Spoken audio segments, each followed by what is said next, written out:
భవిష్యవాణి. అప్పలనాయుడు తన వ్యాపార సామ్రాజ్యాన్ని ఎంతో కష్టపడి నిర్మించుకున్నాడు. కాని భవిష్యత్తు గురించి అతనికి ఎప్పుడూ ఒక తెలియని భయం ఉండేది.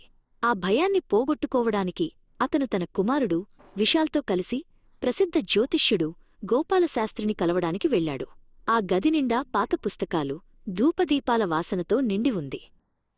గోపాలశాస్త్రి అప్పలనాయుడు జాతకాన్ని క్షుణ్ణంగా పరిశీలించాడు. అతని ముఖంలో ఒక్కసారిగా తీవ్రమైన మార్పు వచ్చింది. అతను విశాల్ వైపు చూస్తూ, సరిగ్గా 30 రోజుల్లో నీ తండ్రి మరణం సంభవిస్తుంది.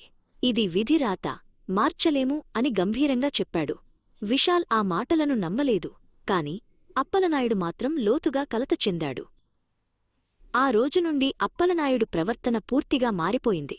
అతను తన వ్యాపారాన్ని పక్కనపెట్టి రోజూ క్యాలెండర్లో తేదీలను లెక్కపెట్టడం మొదలుపెట్టాడు. విశాల్ అతనికి ఎంత ధైర్యం చెప్పినా ప్రయోజనం లేకపోయింది.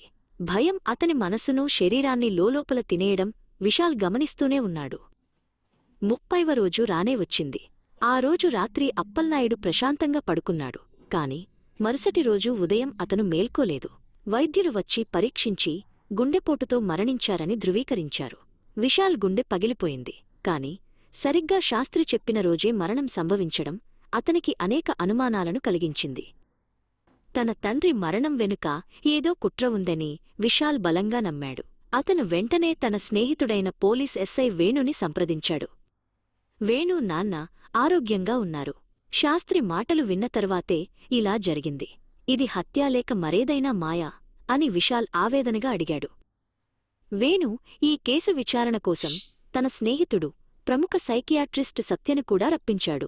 వేణు భౌతిక సాక్ష్యాల కోసం వెతుకుతుంటే సత్యమాత్రం ఆ కుటుంబ సభ్యుల మానసిక స్థితిని, అప్పలనాయుడు మరణానికి ముందు గడిపిన క్షణాలను విశ్లేషించడం మొదలుపెట్టాడు. వేణు ఇంటినంతా గాలించాడు. సీసీటీవీ ఫుటేజ్ చూశాడు.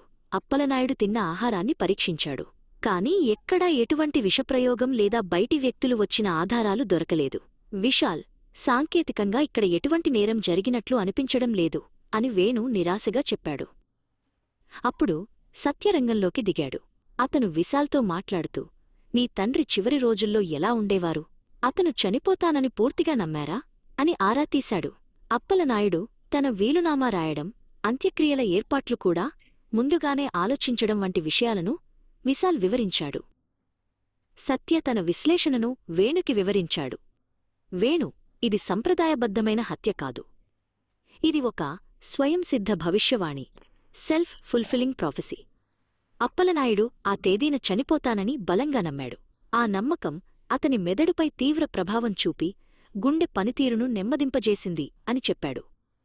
మనస్సు ఒక శక్తివంతమైన ఆయుధం. అది ప్రాణం పోయగలదు, తీయగలదు. చుట్టుపక్కలవారు కూడా అది నిజమవుతుందని నమ్మడం వల్ల ఆ మానసిక ఒత్తిడి మరింత పెరిగింది అని సత్య ముగించాడు. జ్యోతిష్యుడి మాటలు నిజం కాలేదు. అప్పలనాయుడి నమ్మకమే నిజమైందని విశాల్ గ్రహించాడు. మనిషి ఆలోచనా దృక్పథమే అతని విధిని నిర్ణయిస్తుందని అతనికి అర్థమైంది.